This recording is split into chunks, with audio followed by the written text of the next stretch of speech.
I noticed the global here. First of all, I noticed a little thing. Oh, are you bring the? I don't know. I got it at USC for the Veterans Day. And I think it's about bringing the troops home. Yeah. So anyway, but you're part of the debate team. Let's see the shirt.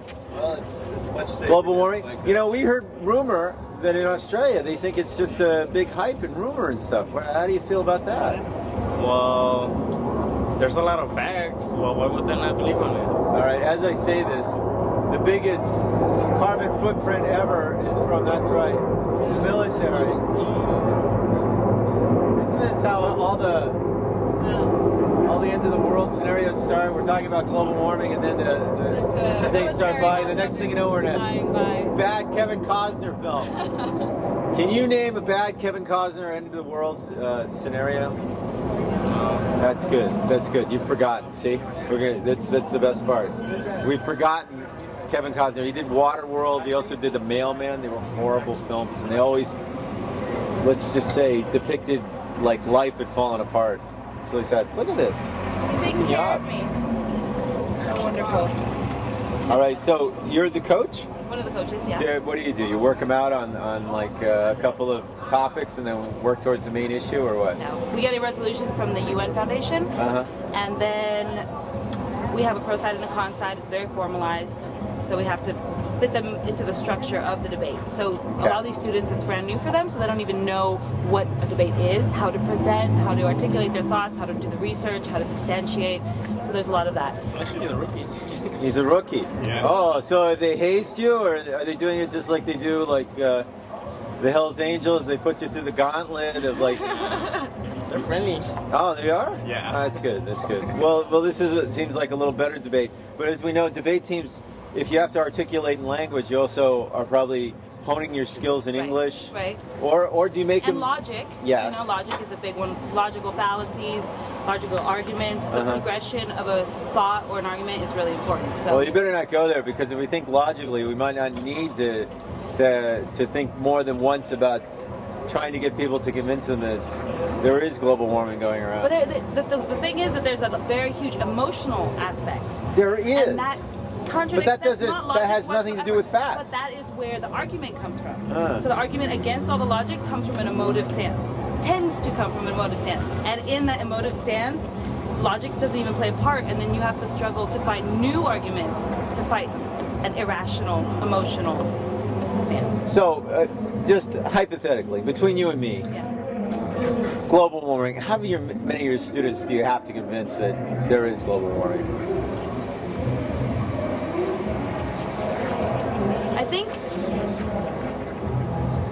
they all feel that there's something happening with climate change, and the part that comes a little bit more tricky is that when you see what the predictions are with climate change, it's initially global warming, but then it'll tend to lead us to an ice age, because all of the ice caps and whatnot, because of global warming, will melt, and then all of that cold water will go into the oceans, and then the circulation of the ocean currents will cause so much cold water, which will be a buffer of heat and will never heat up, and then an ice age will set in. So it's a huge cycle beyond global warming, and a lot of people just can't understand all of that, and all of the facts aren't lined up in a way that makes it completely graspable. We see, you know, migratory patterns of birds that are changing, or the bees that are dying, or the whales that are coming closer, or the area in the ocean where the no oxygen zone is raising. We see all these things happening, but can we ascribe that to climate change? Can we ascribe that to carbon emissions? And that's where I think a lot of the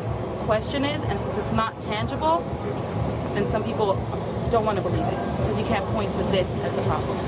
Well, it's good.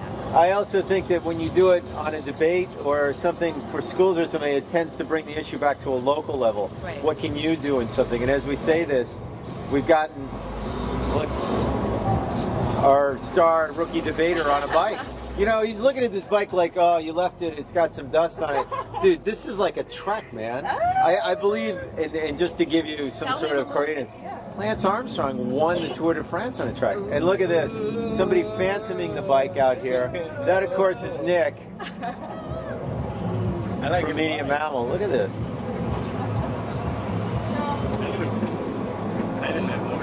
I'm going to get another debater out here. All right. All right.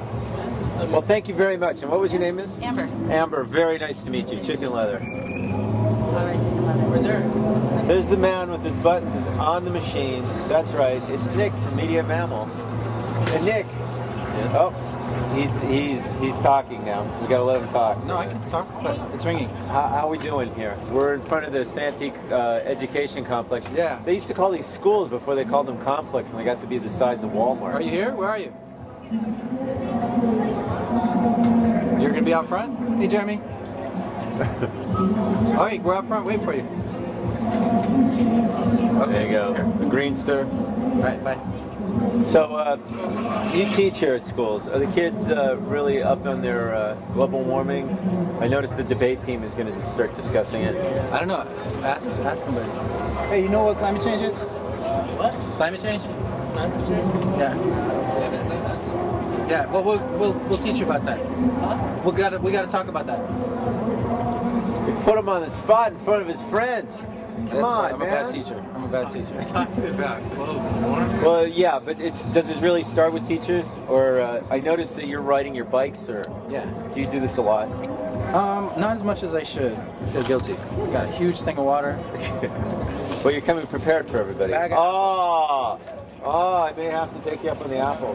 Well, it looks like you're actually talking the talk. But before we get involved with the food and everything, Hello. this is an insane issue, right? Yeah. That you've actually embraced the school around, right? Embrace the school? Well, by insane, I mean it's a larger issue, but you're bringing it down to a local level for the kids or something. Are the kids actually conscious of the fact? I noticed one of the students here took a Schwinn out. Thank you. Took a Schwinn out, and he was actually Took a Schwinn out in class? No, I mean he was riding a Schwinn. Oh.